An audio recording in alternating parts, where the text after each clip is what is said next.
good night, depending where you're listening from. But welcome back to Footy Nerds 6s and 7s Round 24 review. We had a great weekend of footy. Before we dive into the footy, let's talk to our little mate across the screen here. I'm back. Is he back? I'm back, baby. Your energy's bringing me back. So hello to everyone out there, the footy fans. I'm ready to talk bulk, deep footy today with you, Toddy. Lots of deep footy. We always talk deep footy. Before we talk deep footy, let's talk about what you get up to on the weekend. How did the Catalans go, and what have you been up to? Obviously, Leela's due very soon. So what's been happening? Mate, just that. Just all focused on the baby, getting a little room set up. Had a little baby room all set up, so she's ready to roll when she arrives. We're sort of hoping for next couple of weeks. The due date's in 3.5 weeks. But she's a big baby. She's grown pretty fast in there, and Mrs. has been a soldier. Hasn't complained once, so I'm very lucky. But I think we're all ready for the baby now, and it's time, Toddy. So I'm ready to be a dad. So I'm just waiting. Every day I wake up waiting for the good news, and I'm sure it'll come soon. So life's about to change. If it's anything, nice. if you're any indicator of being a parent, this podcast is going downhill. well, the footy season's coming to an end, so just hold on for a little bit. Hold on. You got to stick solid and hold on there. That's where the cards are in my favour. Shit sleep, the footy will be finished. So we might be lucky there. But how are you, my mate? You mowed the lawns yesterday, you're telling me? Had a good weekend. Susie's back from all the trips, so she's done England, she's done Goulburn, done Rocky, so now she's done for a while, and next trip she does, I'll be able to do Goulburn because footy will be finished at Keebra, which is exciting for all Keebra grades from year 7 to 12. Finished on top, got the minor premiership. Oh, yeah? We start finals this week, so today's preparation for all grades to start preparing for year 7, 8, 9 tomorrow on Tuesday. Wednesday is our opens, and then Thursday is our open Bs and year 10. So exciting times for the school. Hopefully we can all register a win and push on to deeper into the finals. But it's that time of the year. It's anyone's game of footy, but the boys are excited. It's really good to be a part of it. I've really enjoyed it. Other than that, I had a good weekend. I had soccer on Saturday morning. Took Lion. He's loving his soccer. Yeah. And then yesterday... spent the morning doing my lawns, which takes about 4 hours it took me. Mowed and whippersnipped, and then went into town, watched baby play rep basketball, and then I went for ribs and rump last night for dinner. So I had a great night, and the sad news is the place me and you had our last debrief about life. Not about life. Don't tell me it's closed. It's closed down. Hurricanes is closed down. That's how you look the day. Well, I shouldn't laugh about it because that day has been a blessing for you because since that day you haven't touched alcohol or done anything. You sort of made a pledge to yourself that it was time to clean yourself up and to make a change. And it took me a little bit to sort of go down that path, but it sort of planted a seed that day, and I remember it fondly, the conversation we had and how fed up you were, and yeah, it's closed down. It's a sad moment. Temporarily closed, so... I thought the darkness that we brought that day, it would have closed down instantly that day, the amount of bad energy we had there, but yeah, that's a sad thing, and that Ribs and Rumps Gold Coast, for anyone on the Goldie that follows, you've obviously been there before, but I can get there every night. That's the grouse. Yeah, it was big good. Big kilo of lamb ribs. And just talking about Toddy, he said he spent 4 hours on mowing his lawns. If you ever get a chance to go past, he lives in Buckingham Palace, this bloke. He makes out like he's in this little country town. Mate, the guy's in dead set Buckingham Palace. I'm actually doing an extension. We started an extension. We're just waiting for council approval. Yeah, right. Towards, as in the house. Yeah, where the pool is, I'm doing a little 2-story extension out over the tank. The tank you sat on and meditated most mornings will be gone, brother. won't be gone, but there'll be a house over top of it. It's got good energy there, though, from my meditation. It will, brother. It will. So exciting times for the Carney household. But it's all going well. Like I said, everything's sort of going well, which is good. Life's good. Reboot's ticking along nicely, as we always love to talk about Reboot. It's ticking along nicely. Obviously, as we always speak about, we are a charity now. We've got some plans to do some things. I've got a few events coming up. I'll go to Dubbo. I'll go to Burke. We go to Rocky. We've got a few different places we are going to talk to. Lots of inquiries coming in. It's just about sort of filtering through it and making sure we are delivering the right program for the right people at the right time. We're going to have a bit more around the marketing and the websites and stuff soon for people to tap into as well, right, Toddy? So obviously we'll keep using this platform as well in off-season to go in a bit more detail around Reboot as well and give people all the knowledge that they need to sign on board. But, yeah, set up as a charity, and it's exciting for years coming up. I'll tell you what, Toddy, talking about Reboot, there's a few teams on the weekend that need a reboot come this weekend, getting back into some form. There's a few teams on the weekend. Well, not say a few teams, but we've probably got 9 teams in the race for the finals. The rest are having an early holiday, so they'll probably need to have a reboot after their Mad Monday, and then Who's the reboot. Well, the Dolphins. They 9th. The Dolphins for me are 9th. You just went into it off air, and it's a good conversation about Dolphins. But they've blown their chance with their form the last couple of weeks. I think injuries have hurt them. They'll look back on this game the other night, 28-14, all their momentum with them. Take Reece Walsh out of the Broncos, the Dolphins win easily. But I think that they'll look back on it. Obviously, it's the big part of it is they had the Wayne Bennett effect last year. They started their season this year probably not as expected, but then they've obviously gone way above expectations of me in some parts. Obviously, the development and the rise of Isaiah Katoa has been crazy. If they have Herbie Farnworth on Saturday night, I think they still win.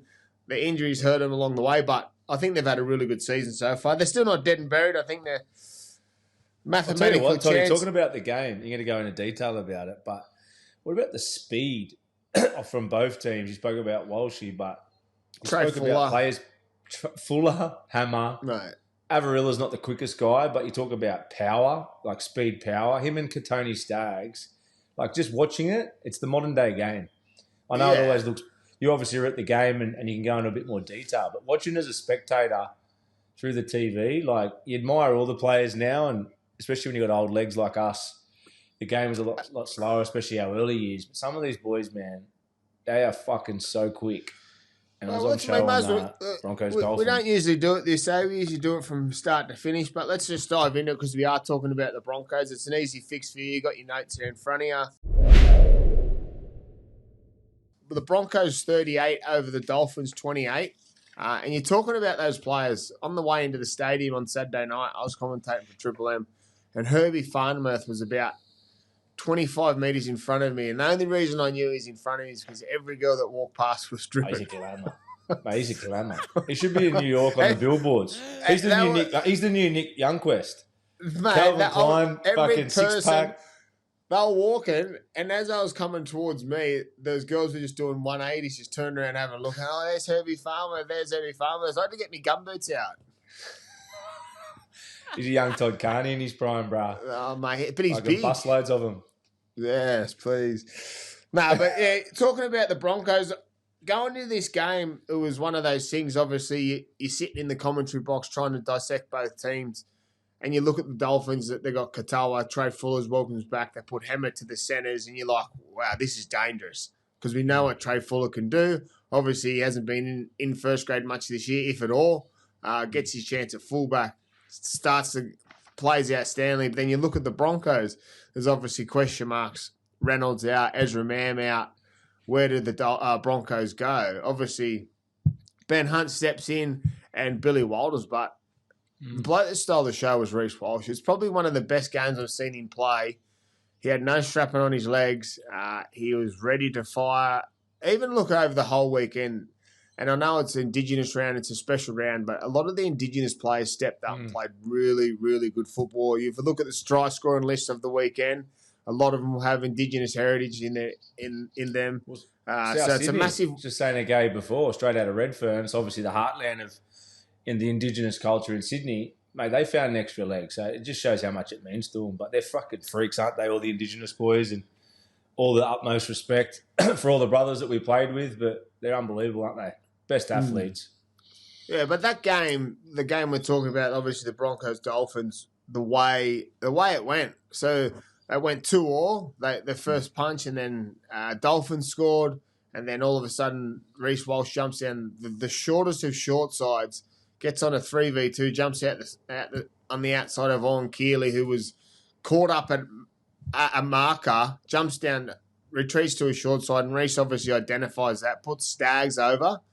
And then Dolphins score on the other side. Navarillo gives his centre a bath.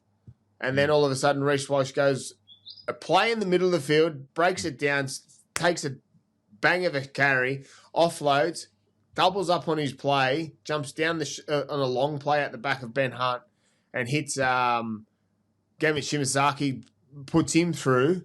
And then they score down that right side of the field. So it was all on the back of Reece Walsh. And then 14-all half-time. In comes Trey Fuller, first head of the game, breaks the field, game open, and then it breaks that try open, and breaks the game open, and then all of a sudden, the guy we've been speaking about, Reece Walsh, kicks a 40-20, gets back into the game, they go bang, bang, bang, game over. You know, and to give you a little compliment here, talk about crystal ball, you predicted all this. I was actually in a disagreement. I thought Broncos were going to struggle. I'll eat my words. I'll say what I said. I thought it was going to hit them hard with obviously Renault and Ezra Mann out, and I didn't think it was going to click as well. You said last week on the show that you think this is the best thing for Broncos, and you think it's also a good thing for Walshy.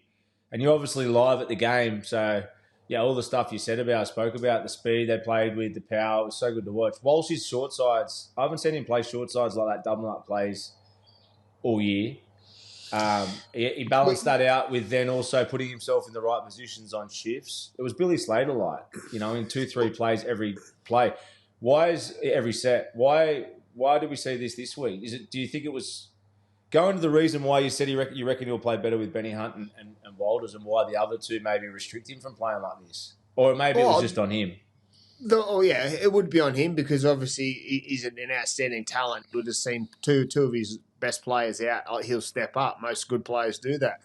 The way I said it is because you look at Billy Walters and Ben Hunt, both been playing 9 for the club. At the start of the year, Ben Hunt played 6, so he would have had a familiarity of how they attack.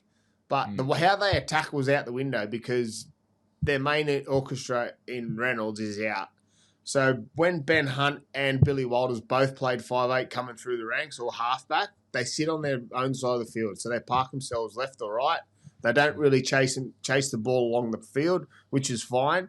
So what that would have gave Reece the opportunity to do is, okay, well, I'll play short sides. I can play long side because these guys aren't going to do that. I know they're going to park left or they're going to park right.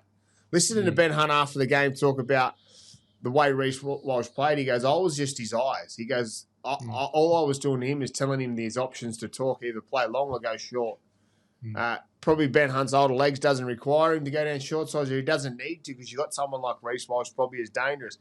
And when the Broncos play, when they've got Reece Walsh, Ezra Mam, and Ben Reynolds in the team, Ezra Mam's the guy that takes short sides. Reece Walsh sits and plays inside, outside of Renault. So Ezra Mam's the instinct player when he's playing. So someone needed to do it. And like I said, it's one of those things now for the Broncos. While they didn't win convincingly by the scoreboard, in the end it does, but they come away from it. They were down 28-14. They get a win. The big thing for the Broncos is how they go this week and then how they go in the following weeks. And then the pressure's going to fall on Madge because Reynolds and Ezra are out now till finals probably. So if Broncos can win all these games into the back end of the season, Madge is going to have a big decision to make. Does he bring these two straight back in? Does he filter them back in because one may be back a week before than the other? or does the team warrant to stay how it is? It's a big headache. Obviously, it's a massive headache because a lot of people like myself, like you, thought, okay, well, Ezra and Reynolds are out. Broncos season's probably done. But they go there and get a good win on Saturday night. I'm like you. I still want to buy. I'm going to hold my tongue for a little bit. I know it was a great performance, and I totally agree with you. I think going off the back of the Walshy thing, when you're a fullback 6 and like you said, Ezra in their system plays short sides more, he pulls himself out of those things. Hopefully it was a bit of a light bulb for the whole team, whole squad to use him in those situations more, even if Ezra's there. I'd like to see that because it's his best strength, and I think it freed the rest of them up. But, yeah, I'm going to hold my tongue for a couple more weeks. They've got a couple of big games coming up. I want to see if they can do it back-to-back. But if they're able to dominate this next month, well, what you just said is 100% correct. There's going to be huge pressure especially for that first semi. If they're not in the top 4 and they only got one chance, it's a fucking big call which way he goes. But we'll hold the tongue for a few weeks there. And I thought it was good resilience from them as well. Like, it wasn't a game that was all their way like it was against South a few weeks ago. 28-14, they were... You probably could have put a line for them. It was like, oh, well, here come the Dolphins. They've got their wind at their back. They've got their set ready to go. Like, it was good playing for them. They were playing great footy. Trey Fuller. The last 2 tries was fucking great footy to get them back. But then the Broncos, obviously, outstanding football. Another player I want to give a massive mention to is Tony Staggs. The last 3 weeks, he's been outstanding. They've found him some ball. He makes it personal. Hammer had his measure early on, but then Katoni went to another level. I reckon Katoni, and I've said it, I've been rapping him for ages. I always rated him. I think I got to play against him. Maybe last year playing. I just remember how good he was. I think I was on his edge, trying to tackle him. So I had respect from playing and then watching. But I reckon if his head's right and he's just focused, he's an Australian centre. Yeah. Like, I think when you put him against all the Origin, your Rob Toyers and even Latrell when they're at their best, those two at their best, at their peak in the zone, that's a close contest. That's how highly I rate him. Hopefully you can start to find those rep jerseys over the next couple of years. Fuck, he's powerful. Strong, big, good in the air. You saw him score off a try as well, off the kick. He's got everything. Yeah, they're a class team, the Broncos. When they're on, they're on. It's just about how do you get him on. And as we said, we spoke about him with glowing reports today on Reece Walsh. But the big thing that I took out of Reece Walsh's game was his intent to bring the ball back from kick returns. He wasn't looking for a pass. He was full. He was going as fast as he could, finding space once he got to the defensive line. But he was eating up the meters as soon as he caught the ball. So it shows that his game was on. He's just got to back it up. And if he backs it up each week, the Broncos are a dangerous team to beat. It's got a bit of Jared Hayne about it. Like when he dragged Parramatta on his back, Todd Carney, Daliemi. Like it's that he's got that much influence in a key position when he's on. Honestly, you can see Broncos winning the comp. I can say the same thing if he's off a little bit. I don't know. So he's big pressure on him, but it's the final piece of the puzzle in that team for them to have success. Yeah, for sure. Yeah. I don't think he has many games like he did the other night and they lose. Over that game, okay, let's rewind the clock back to our first game of the weekend was the Penny Panthers and the Melbourne Storm. Melbourne Storm winning 22-18. This was your cheddar. And I've been a bit... Well, don't laugh. Let me talk. Okay, I'll let you talk and then I'll talk for 20 minutes. Let's go. Okay. Oh, I just want you to be honest for once. Like, you can't... you should give a point back. Why's that? You fell over this cheddar. Fell over it? Yes. No. You done this. I can't... No. That's what you done to get it. No. I didn't flinch. I named... You did flinch. No. Okay. I said Melbourne. Listen. I'll tell you exactly. Hey, you can even do the audio. Listen, just wait. Let me speak before you speak, and then you can speak for 20 minutes. You didn't flinch. I'll get Gabe to get the footage of you trying to change your bet. So you did flinch. Okay, I'll be honest about it. I made the decision. The rules were I wasn't allowed to go back on them. I thought Melbourne were going to be home and hosed. When Pappenhausen I was told on this show that Pappenhausen, I didn't do my homework, and I was told Pappenhausen wasn't playing. My ass went a little bit like that. I started believing in Penn. I didn't flinch because I didn't change. You flinched? I was nervous. You tried to change.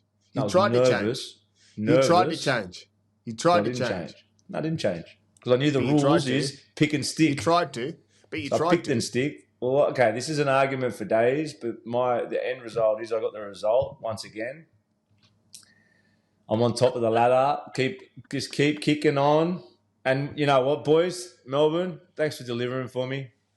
I really appreciate it, boys. When I finally get to see you at a 6 and 7's luncheon, I'll give you the carrots for getting me this result, just keeping me in the lead. So thanks for delivering under all adversity, under all pressure. Are you going to give Harry Grant the Logie for Best Actress? Of course. Fucking genius. Huh? How good was that? It was all part of our script. Smarter than I look. Yeah, of course it was. You probably DM'd I was the narrator. Well done, Harry. He was good. Fuck, he was good. Mate, he was outstanding, but I'm just saying, like... Well... Do you say it's a penalty?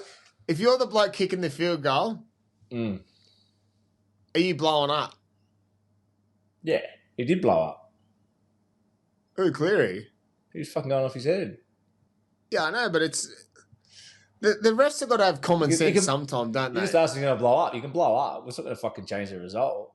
Yeah, I know, but there's got to be common sense sometime. You got to see, like, if he was trying to get to the kicker, he should have went the inside shot over Leota, not the outside. We've actually seen, we go into detail, and I saw it. So Leota actually tried to move. And there's this thing going on around now around intention. So apparently the referees make a decision on what they think was the right intention. Like, unless they're fucking mind readers, how would they know what your intention is? Like, it's another thing that's been tossed up after the result.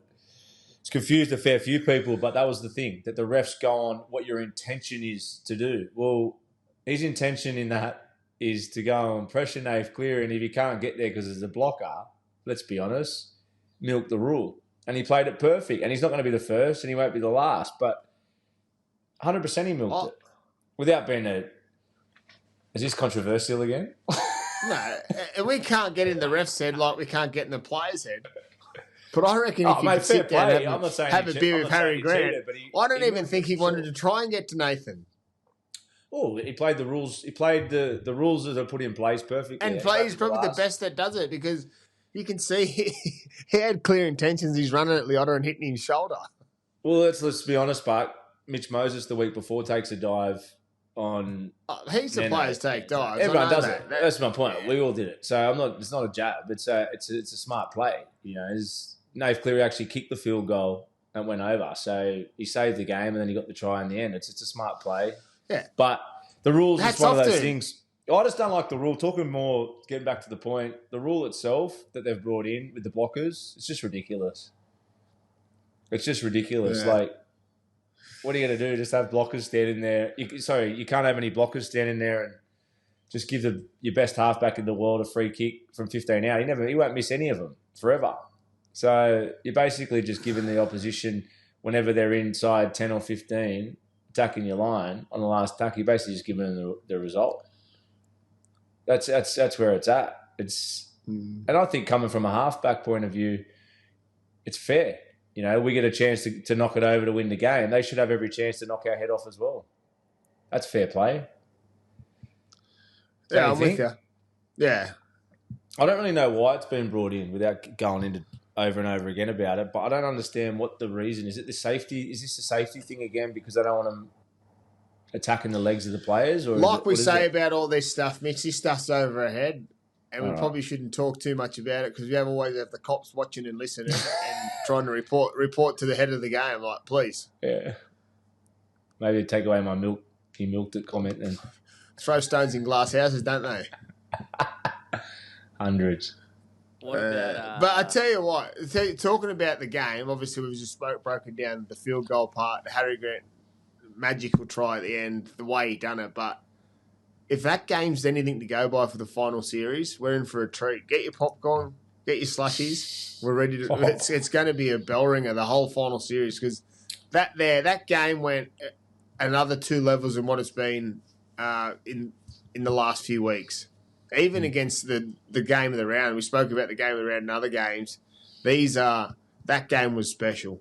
They went to a new level. Yeah, it was just they had a lot of good ball movement too within all that, didn't they? Like an Origin game, big rep footy game, high completions, just efforts, fatigue. You only have to see that last try, Mario Sevi's try, when the ball movement from Katoa, I think it was to Meany, just midfield shapes, and Penrith were doing that all night. Isaiah Tago has a chip and chase from midfield and then links up with Nath Cleary. Like, just little moments within the arm wrestle. Like you just said, it's grand final Origin type. Your boy Xavier Coates just leaping through the air like a 747. He's a genius. Mate.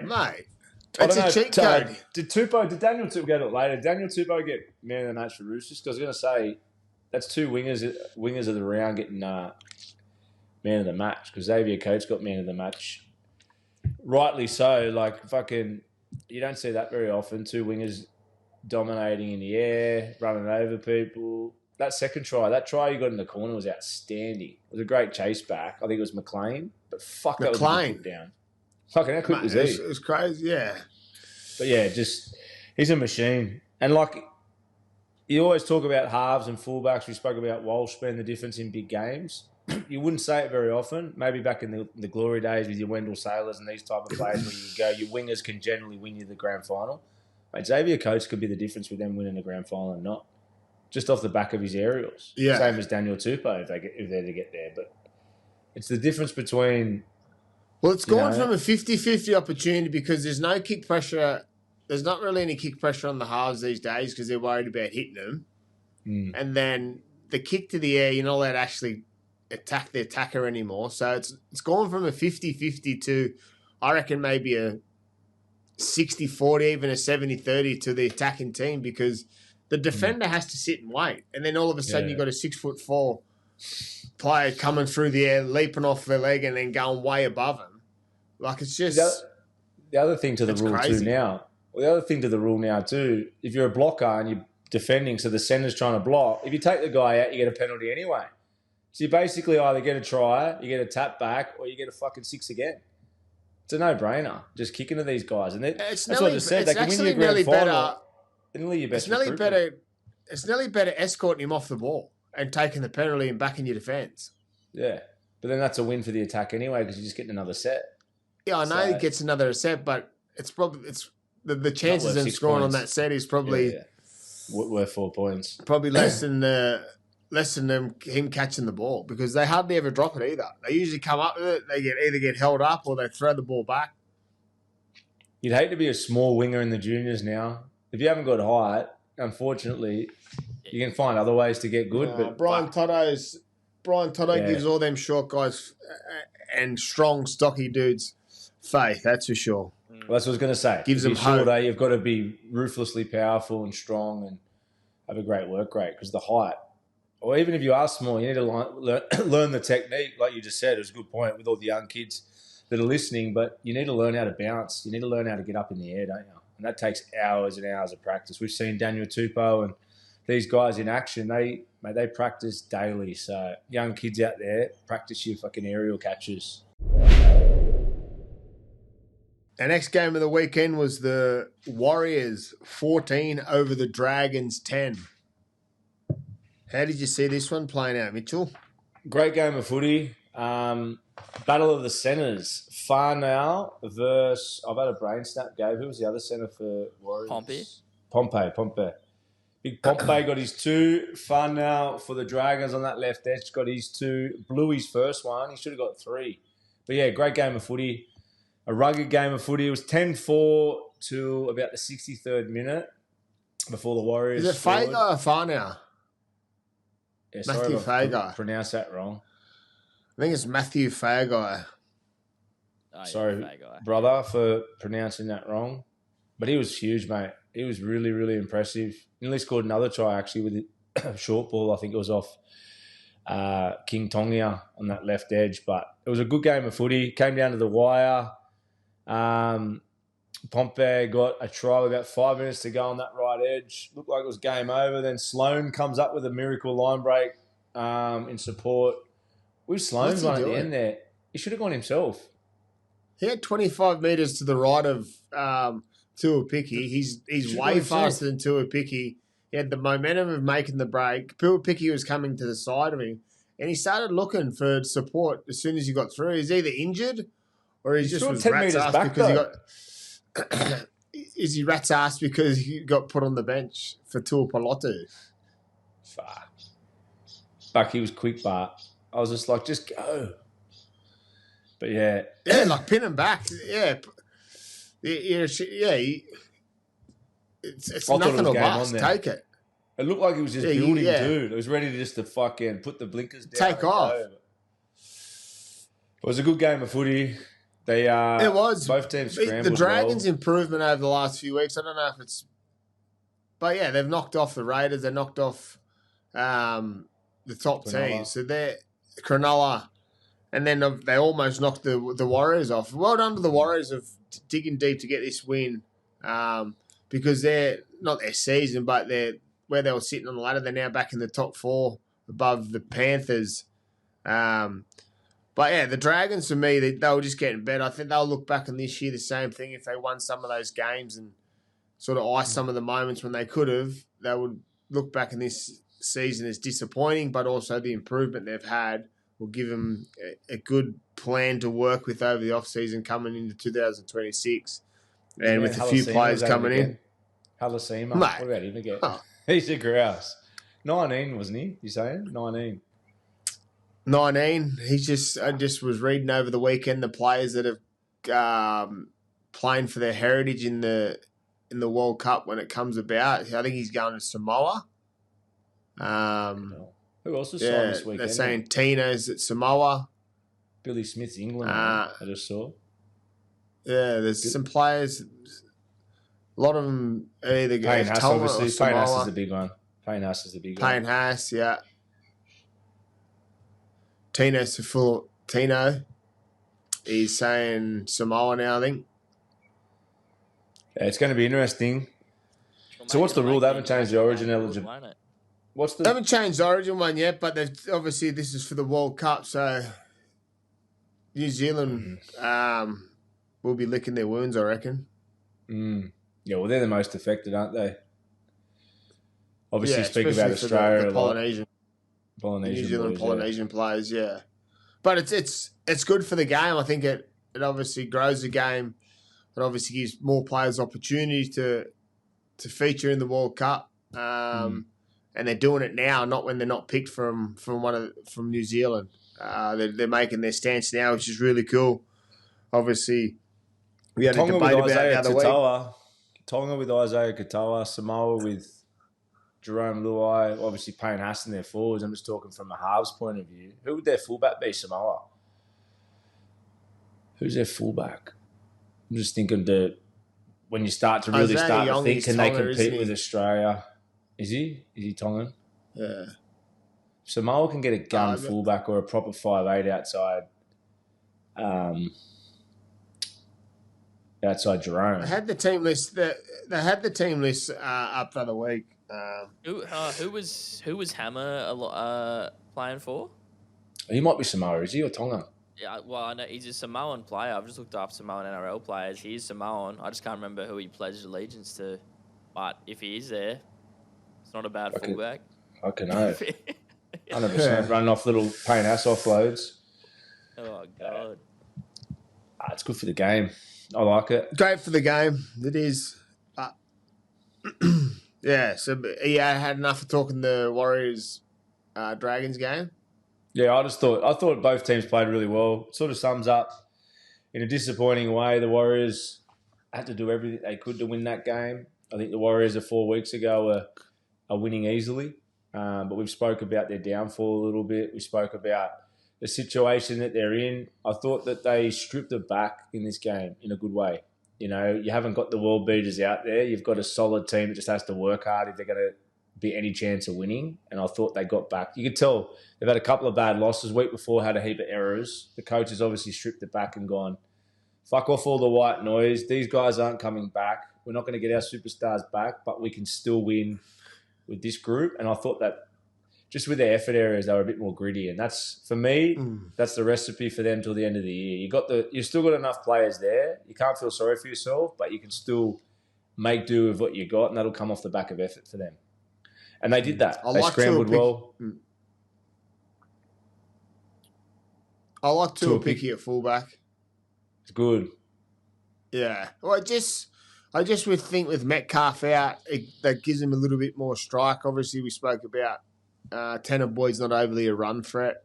Tavita Harris hasn't been a massive run threat since Metcalf's been out because he's not getting that freedom to run. I think he's worried about more organising when you lose your organiser. Obviously, Tanner Boyd's a great organiser, but I think with Tuapiki at the back and Chance in the centres gives him a little bit more strike power at the back. It gives them a pass option. So, but yeah, I think the Warriors are going to feature in the finals, which is massive. All their work they've done at the start of the season. I'm not too sure. Who's the Warriors got this week? What's their run home, Gabe? Warriors this week have... they got Titans, so that's all right. That's another one. If Tanner Boyd... I just went into it, but if Tanner Boyd can just build the team off his style, which he did a few weeks ago, and just, as he said, not look for anyone else, I'm not saying he is, but not look for what we're missing. Just fucking channel it in, own the group, get them really physical. With the size of their pack they got, and your Halasemas and all these guys, mate, they have their 9 out of 10 games in finals. Mate, they're every chance of pulling the team down, pulling a team's pants down. So, but Titans, Eels, Manly is their run home. So it's a good run home. All winnable. It's a good run home. Over to our next game of the weekend was the Sydney Roosters 32 over the Canterbury Bulldogs 12, and this was my cheddar, baby. Well, I just said it before about your crystal ball. And I had the crystal ball, and it was just whatever I was saying on that crystal ball. I'm going to get the ball map out. He said the crystal ball. Whatever I was saying on that crystal ball, it was just flourishing out into all the footy this weekend. And it didn't disappoint in this game. Mate, the Roosters are a team on the rise, and a team that they're in the 8 now. They're going to be hard to beat. I don't want to play the Roosters.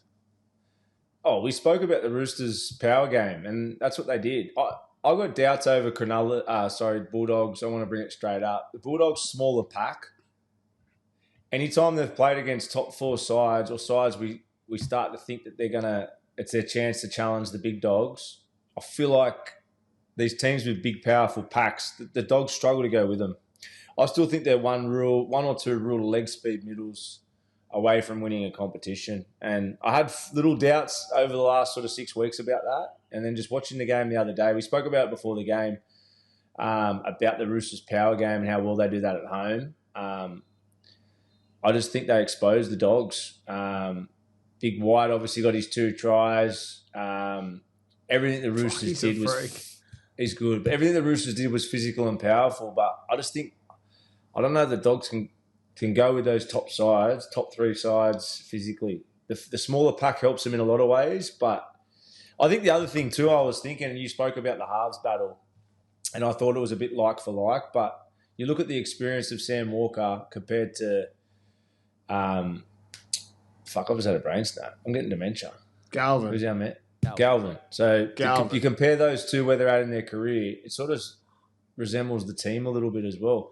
The Roosters have that DNA to go back to. Even though they're a new group and they're rebuilding, they've been able to find this form because of the 15 years of DNA that they got ingrained in them, and a great coach he knows he can go back to that power game, or he knows he can go to tries off kicks or that power support game. It's been ingrained in them. They're not doing it as well at the start of the year. They've had a turnover of players, but it's ingrained in them. Where I think the Dogs, with a new spine, Galvin's still sort of not really... Yeah, he's 3 knots behind Sammy Walker as far as game management and game now. So he's still a kid, rightly so.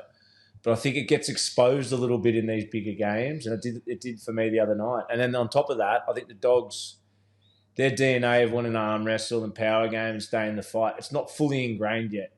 And it comes out in these high-pressure situations. That's my opinion anyway.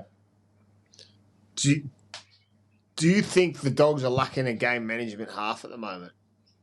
Yeah. in those games. I like the fact that they've got. We spoke about that like for like half. Sammy Walker's not the. You wouldn't say that if you picked up the 3-4 biggest game managers in the comp, I wouldn't have him in the top 4 game managers. But when he's at his best, he can still game manage to an extent, but then have the little moments. I think Galvin at the moment doesn't have the game management because of experience, because of nous, going through arm wrestles like on the weekend and losing. You need to go through a couple of years of that to know what to do. And it does. It looks clunky for him at the moment. Well,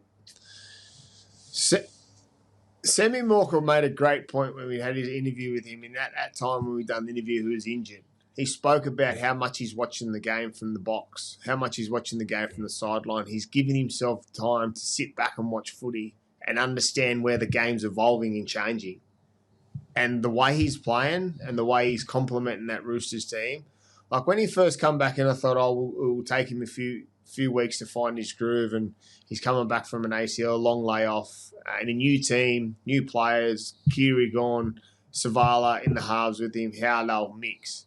He's actually complimented him that well because he knows his strengths and he sticks to his strengths, lets Hugo do what he has to do. Like a lot of game managing halves don't like to give the reins up to their kicking game or let the strain to the other players go. He lets Hugo take the long kicks. He sits back and watches, he kick chases. When he gets down to that end of the field, no, it's my ball. It's my turn to take over and my turn to put the ball on the money. I'm going to kick to the right. I'm going to kick to the left. He's got his short grubber. He's a threat the whole time because you don't know what's going to come. But the thing with Sammy is he knows what's coming. It's not ad-lib footy. When he gets into clearing spaces, when the football's coming thick and fast at him, he gets ad-lib and creates momentum or creates an opportunity out of nothing because he's got that backyard mentality. But when we'll listen to him talking, he knows what's going on. Mm-hmm. So people go, he makes things up. It's not making it up. When he's down there and he's clear and there's a game plan in front of him and he knows where he's going and what he needs to do to execute that set, he executes it. Well, it's about them all now. Do you think to go off what you're saying? Do you think it's now that Robbo and the group are now starting to understand and tap into what he's thinking, which is where they're going better? You know what I mean? And well, they had to, didn't they? They had to once he got the keys to the team. He wasn't just someone that's going to come in and do. Yeah. It was about other players.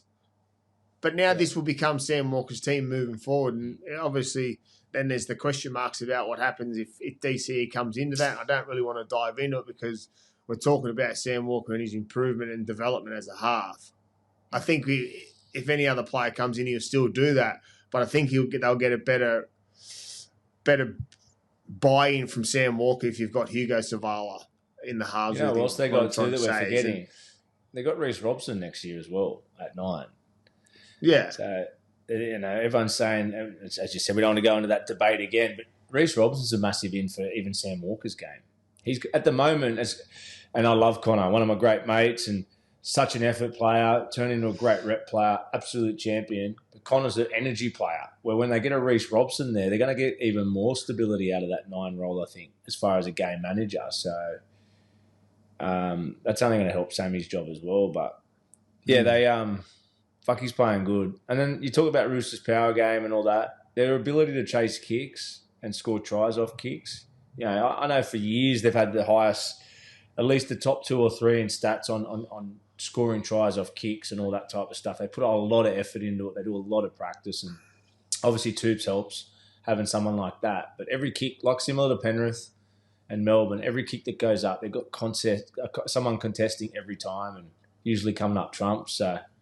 And that wins big games. You talk about their power game. You talk about their power game, then you flip their power game to their back 5. Tedesco, Marky Mark, Tupou, Billy Smith, and Rob Toyer. All big bodies. And they're all willing to carry into their back end. So they've got it. And at the moment, they're finding some form. They're dangerous. They've got a coach to back it up that's been there, done it before. He'll have them. They're timing their run nicely. There they are. Dogs, where's Dogs at for you? Obviously, this game.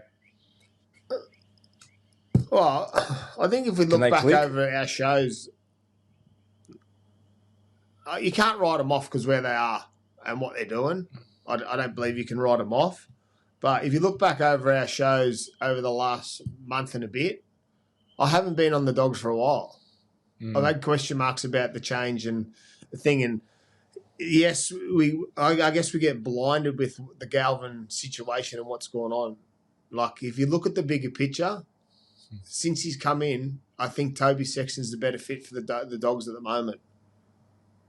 And I agree.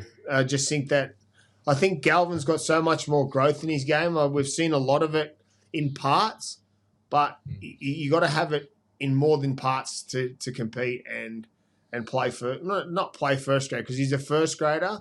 But I just think that the hype of a kid coming through, what he had the hype at the Tigers, has now pushed over into the Dogs, and the hype's not coming out as much as it was when he was in a Tigers team than he is the Dogs team. And that excitement. But he's going to be a great player, and we've said that. But I just think at the right time now, the Dogs need someone like Toby Sexton, because they need a game manager, someone that cools it down. I think I said it, they give teams too much possession because they play footy and they probably don't need to. And if you get good teams like the Roosters possession, you get points put on you like they did on the weekend. Well, the thing with them as well too, it's like it'd be confusing the players in the team as well, because like you said, Sexton created a good little home for everyone there where it was really steady. They built their game off long game, arm wrestle, Burton's big kick chase. Now all of a sudden you got a jack in the box asking questions. It'd be throwing everyone off a little bit. And like we've said a few times, long-term, long-game mentality over the next couple of years when they all start to understand him. There's definitely probably more growth, younger legs, got a guy that's got the world at his feet. But for now, conservative Sexton, who's got all the ability and a great player who can run. He's underestimated. I said it before. He's got speed, Sexton. He can run the ball. So as much as he's controlling the game and keeping him steady, he's got little moments in him too, Sexton. He's a fucking good player. You said it at the start of this whole topic about the Bulldogs Roosters, is that they were beaten by a better forward pack. They were beaten by a bigger forward pack. What half that plays off the cuff with a bit of ad-lib, with a bit of flair, can play on the back of a beaten forward pack? 100%. Not many. So he's not going to be able to produce some of the things he usually produces because he's on the back of beaten forward backs. With the guesses are games they lose. The games they win, it's a different story. It's a different conversation when you ever talk about Galvin. It's the games that you lose where you notice where he's at. Say la vie, eh? That's life as a halfback. That is, and that's what he's going to have to deal with, because he's going to have the added pressure of that kid on that come into the team, and they'll have that, and teams will try and do what the Roosters done on the weekend to try and beat the Dogs. But I still believe the Dogs are going to be a threat come finals. Over to our next game of the weekend was the Cronulla Sharks 54 over the Gold Coast Titans 22. It was unbelievable. A Nico Hines, a Trindle, a Kennedy, a Ronald Mulatalo, a Katoa, a Thon on the weekend, because they just stepped up and they played what they wanted to do. From the first set of the game, they found AJ Brimson in the line. Nico Hines kicks over the top, regains the ball, scores. And from that moment, you knew it was going to be a Sharks afternoon. Down there in Cronulla, packed house, Indigenous round, Nico Hines stepping up, taking a big moment early. It's just the icing on top of the cake. That was silky, quick.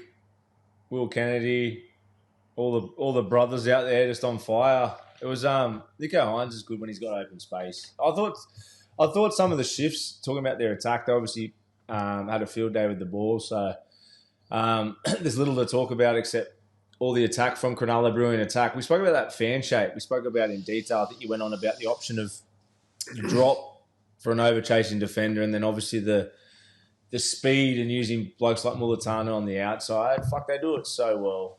I think they're nearly as good on their edges as any team in the comp when they've got to quick play the ball. From 50 in the middle of the field, Sharks are the best at attacking it. To the left and right with that fan shape. They go... Brayley gets out, deep in the line, out the back of a front rower, into either Trindle or Nico Hines. Depending who's on the swing on the outside, it's either Nico or Trindle or Kennedy. And then they've got their fan shape with their back row leading because both their back rows run great lines. Centre tip to their wingers. And you watch their wingers, they're sitting just in behind their centre.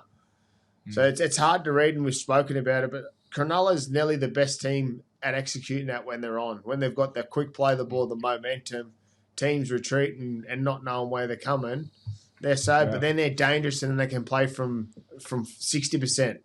Their attack on the weekend, they scored from all angles, obviously scoring 54 points. They had a fair training run at it, but they scored from 50, then they scored from 60 or 70% even sometimes. So it was a great performance by the Sharks. Obviously, the Titans, they weren't up for the fight. It's probably looking like they'll get the wooden spoon.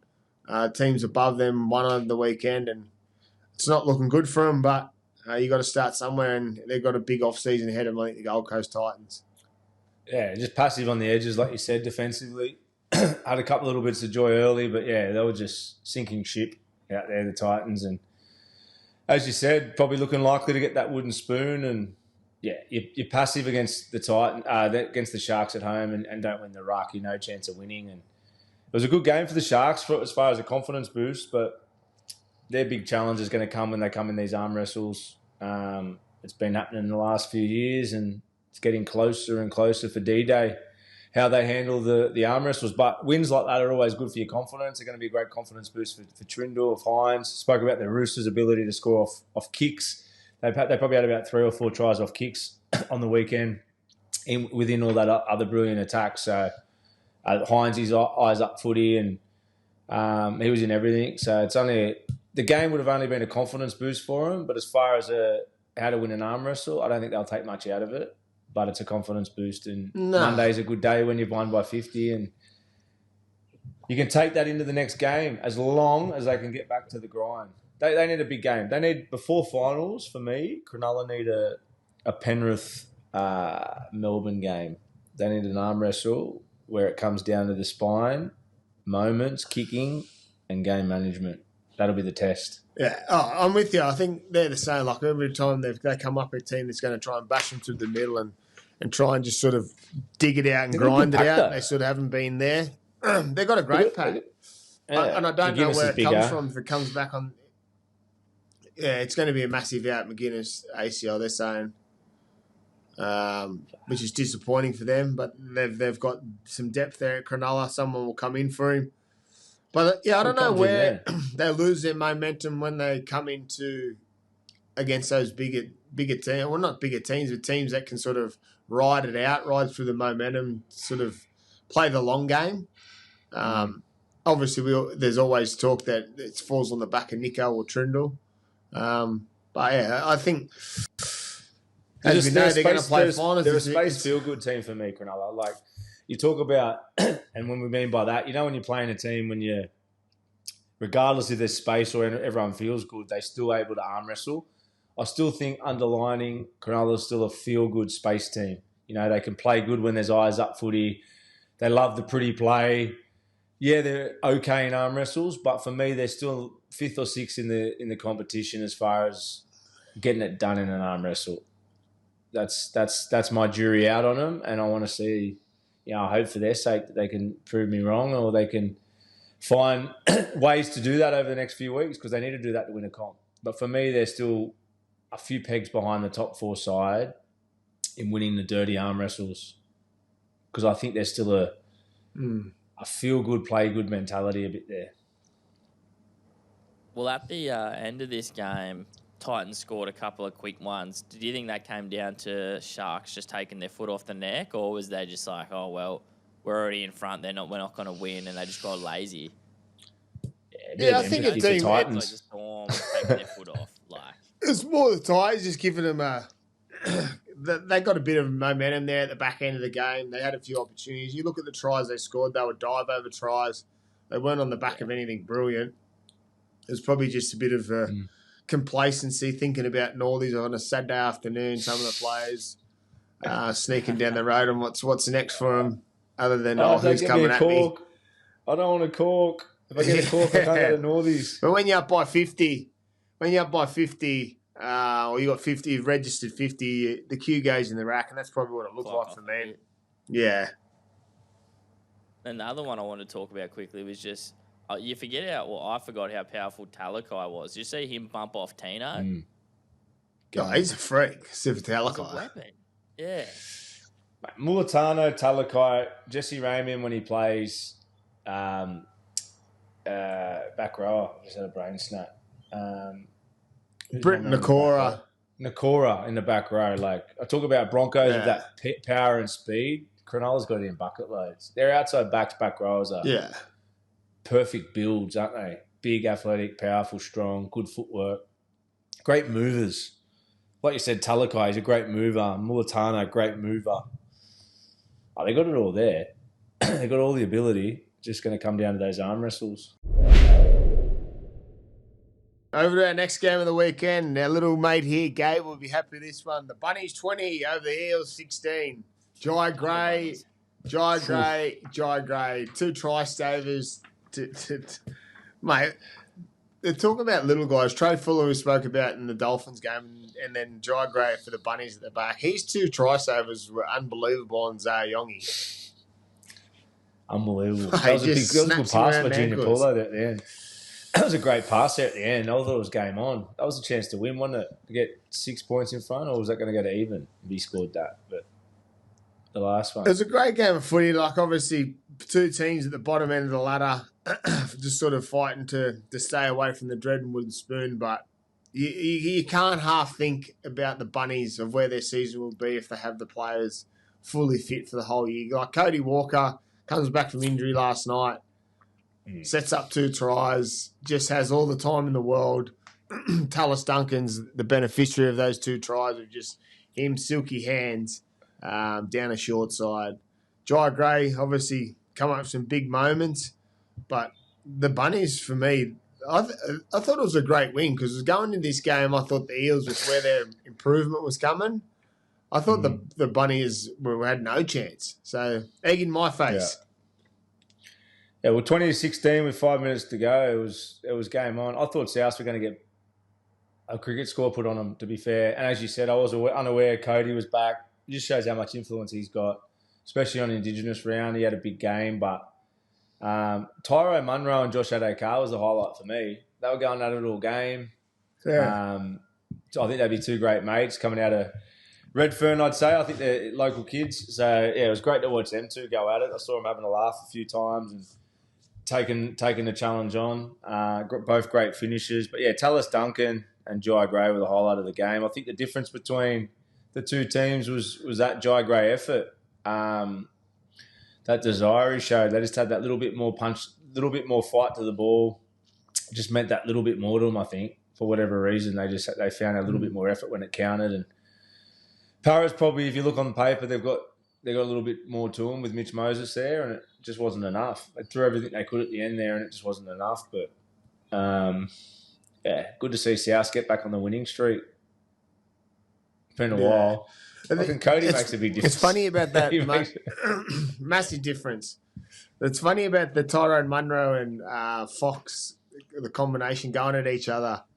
It's mad. The respect Fox must have for Munro, because every time Munro took him out, the Fox wouldn't buy into the push and the shove or the Yahoo, and he'd just stroll back and get back in the line. They must have grown up together, I think. And be ready. They must have grown up together. They definitely know each other. I think they're both managed by Mario Tatak. So they'd obviously spend a bit of time together. Both great finishes. Tyrone Munro's try on the weekend was a great finish. But the Fox will probably sit back and go, hey, settle down, young pup. You got a long way to go before you catch my try scoring. Alex Johnson talking about try scoring. We're all just licking our lips waiting for the king to get that record. What's he off now? How many? Well, Daniel Tupou's at 4 after the week. 4th of all time. Daniel Tupou's coming. 4th. He's coming. Top 4 now. Alex Johnson must be close, eh? Yeah. He's only 22 behind. Tupou's 22 behind that now. Yeah. He might get that next 4 weeks. 22. Fuck, he's getting hat-tricks every week too. I know. The king. With the Rabbitohs boys, like, obviously, AJ's 4 tries away from breaking the record, but Like, Wow. you see Jai Gray play like that, and it was the same issue at the start of the season where you go, well, does Latrell even come back in? Does he go to centres? Does he go to fullback? And then Latrell plays fullback and he plays lights out as well. Like, are South's going to be able to hold on to both of them? And, like, because Jai Gray's a starter. He plays like that.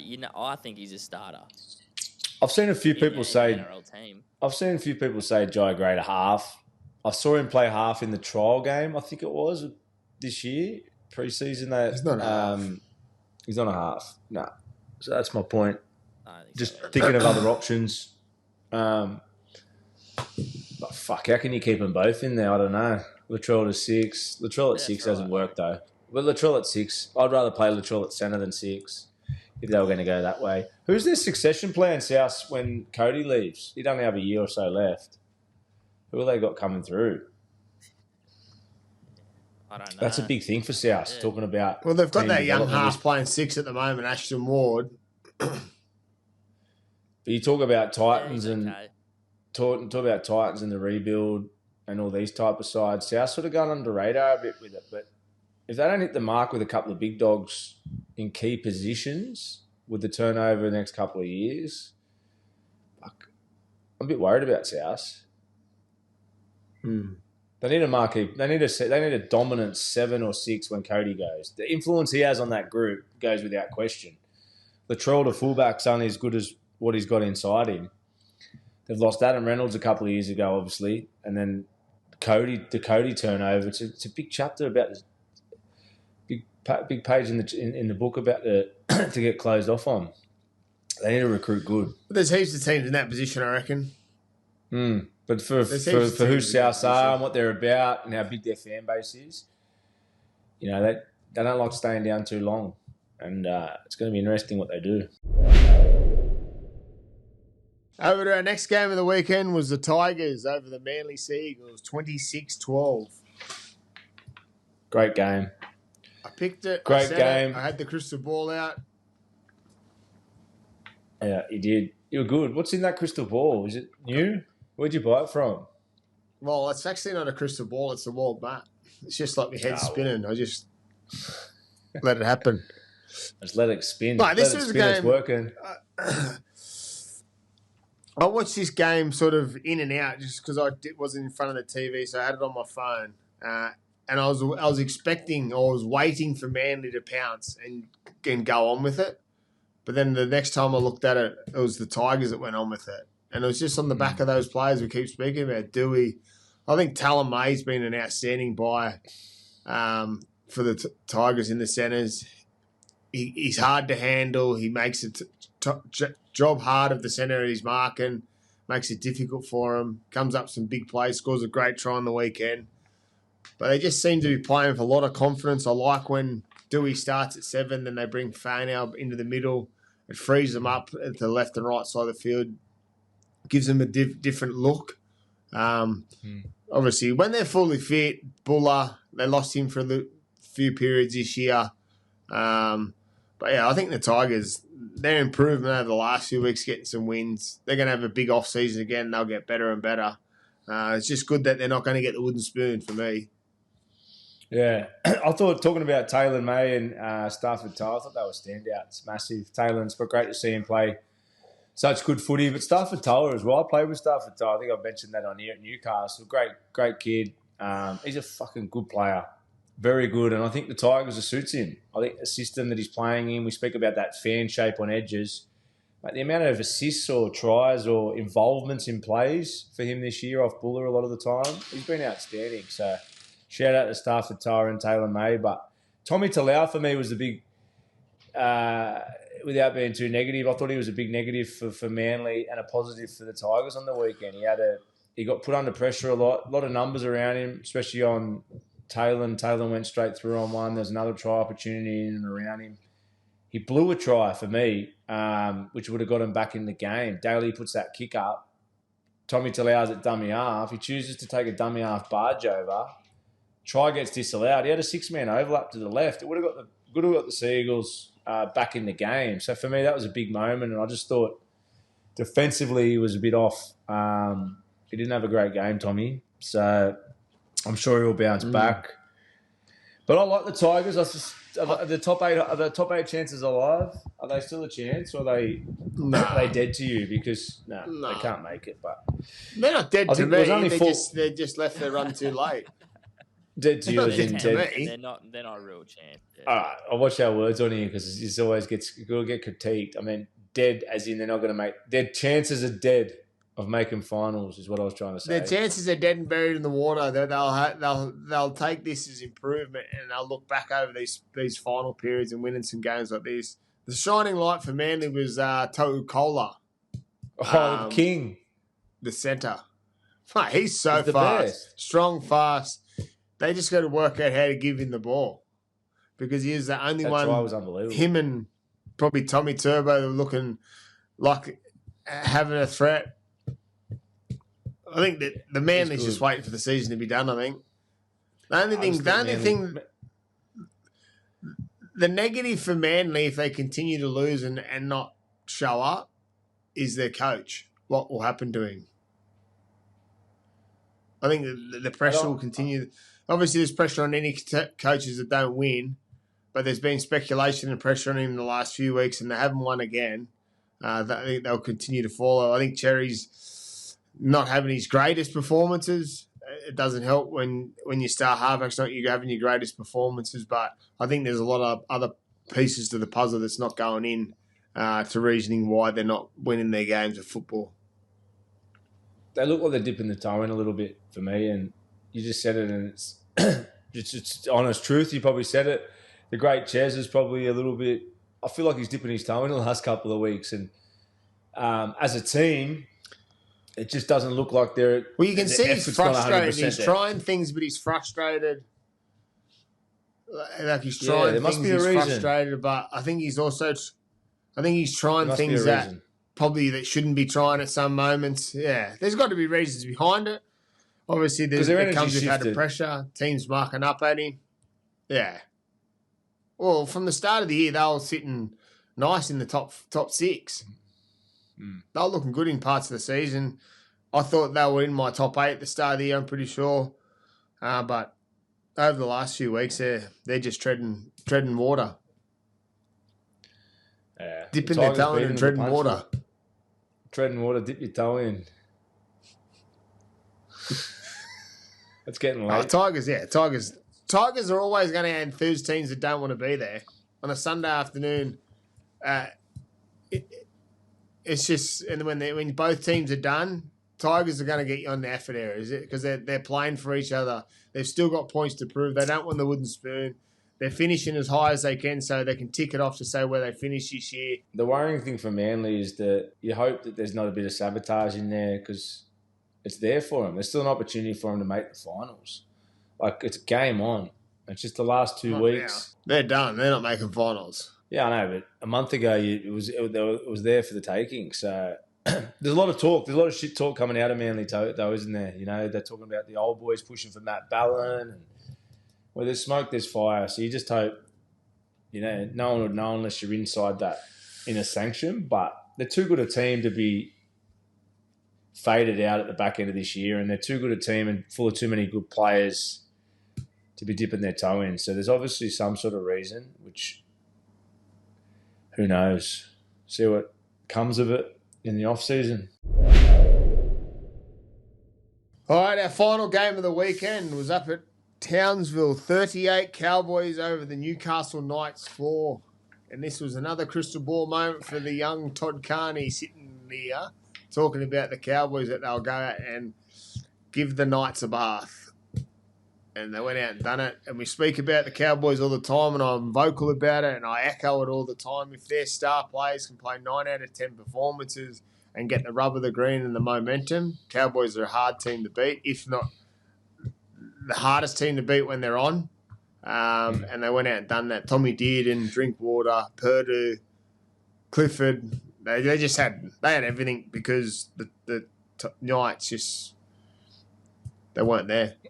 Yeah, Drinkwater's for me. It's just worth talking about him for 10 minutes. He's a freak. He's such a good player. We talk about it all the time. Aussie touch player coming when he's through. on, and I'm not saying that he's not always on. It's got to come from the team getting him into the game and making him available to be on by winning momentum, winning possession, finding the quick play of the ball, getting him space. He's unbelievable. Once he's got it like out the back of plays, squaring up, dummying and going, returning kicks, kicking the ball. If you went and picked up, if you were going to play for your life at like a local park and you want the most talented players to come because you just need to get moments and instinct, you bring him. Like, that's how good he is. He's just naturally such a fucking good footballer. Game feel. He had the try-saving tackle on Safidi there early in the game, which is probably, if you compare him to the top fullbacks at rep level, for me, the only criticism on Drinky would be he's like relentless work ethic defensively, and then that constant work ethic in the game every moment, like the great fullbacks that are the top end Australian, New South Wales, Queensland fullbacks. That's, I think, the only thing that holds him back a little bit. But as far as a brilliant footballer on feel and instincts and assists, he's as good as any of them, and he's so good to watch. And it's not just a one-off game. Whenever they win and they win possession, whenever they win possession and their team aims up, he's your best player alongside Dearden. So, such a good player. The young fullback Vertana from Knights, he blew his 2 tries on debut, had half a couple opportunities, put the football down. Where's he from? Is he a local kid? I'm not too sure where he's from. Yeah, I'm not sure either. Came out of nowhere. He was decent. He looked like a bit of a shining light for Newcastle, but yeah, the Knights, it's a bit of a wear too for the Knights, without being negative again. We're at that time of the year where we compliment the top 8 sides and there's plenty of negative stuff to talk about the bottom sides. Well, the Knights, for me, have gone backwards again the last couple of weeks.